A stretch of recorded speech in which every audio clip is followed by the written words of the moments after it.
All right, hopefully this comes through and you can see this pretty good, and I'll try to illustrate it a little bit better. It's not showing up real good on my thing right now. I want to get into land breeze and sea breeze today. Um, we have to go over pressure real quick and the heat transfer again real quick, just to make sure we know where we're coming from.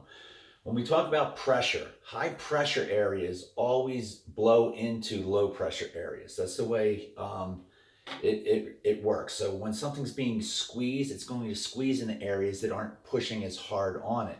So when you have high pressure air, it's going to flow in the areas of low pressure. So winds always blow from high pressure to low pressure. Okay. Now, what causes high pressure and low pressure on the earth is the sun, and it's from uneven heating of surfaces on the sun. So when we look at land breeze and sea breeze, we can take those the heat transfer from the sun comes in, heats a surface, whether it's the ocean, the land, whatever. Um, when it heats that surface, that heat is going to get transferred to the air molecules that are on top of it through conduction.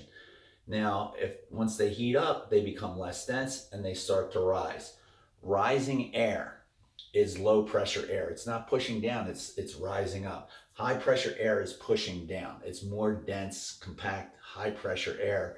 Colder air is usually the way it goes, and it will flow in. So if we look here, we have our sun up here, okay, and then we have our water here, and then we can see we have the land here.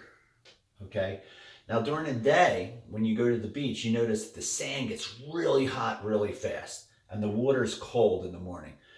Especially if you're a swimmer, you dive into a pool early in the morning, it's freezing cold. At night, you go, it's not. Now, the sand heats up. It's something called specific heat. How fast do you heat up and how long do you hold on to your heat? It's called specific heat. Water has a high specific heat. It takes a lot of energy to heat it, to change its temperature up 1 degree, and it has to give off a lot of energy to go down 1 degree. Whereas the sand, not as much. So right away, the sand heats up. Sand gets very hot. You walk on it burns your feet. Get to the water's nice and cool. So what we set up here is as the sun's shining, it's heating up the water, but the water's temperature is rising very slowly.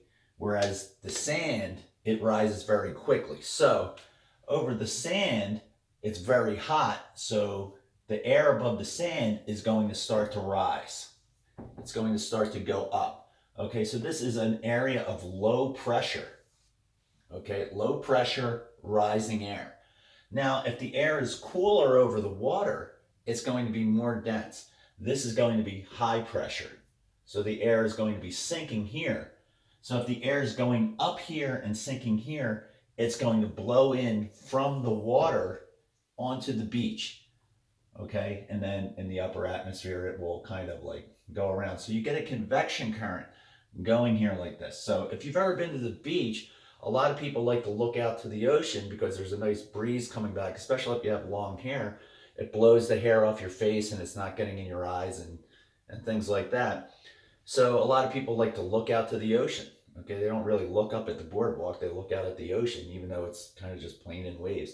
Um, but this is how it goes, and this is basically how all winds are formed. Even the global winds, it's a little more complicated, but this is the basic idea behind it. Now, at nighttime, at nighttime, the opposite happens. Okay, let's take the sun out of here. Take sea breeze, the low pressure, and all this. I'll leave the sand and the water.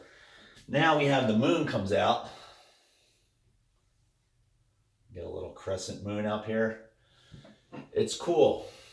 Okay, it's a cooler temperature out there, but the water holds on to a lot of that heat. It takes a long time to get rid of the heat that it got, whereas in the land, it gets rid of it right away.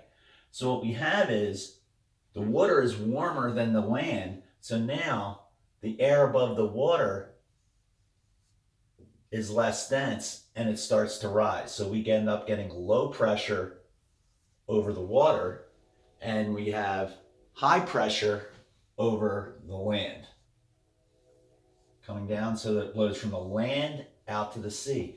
The opposite happens, and It's very, very cool.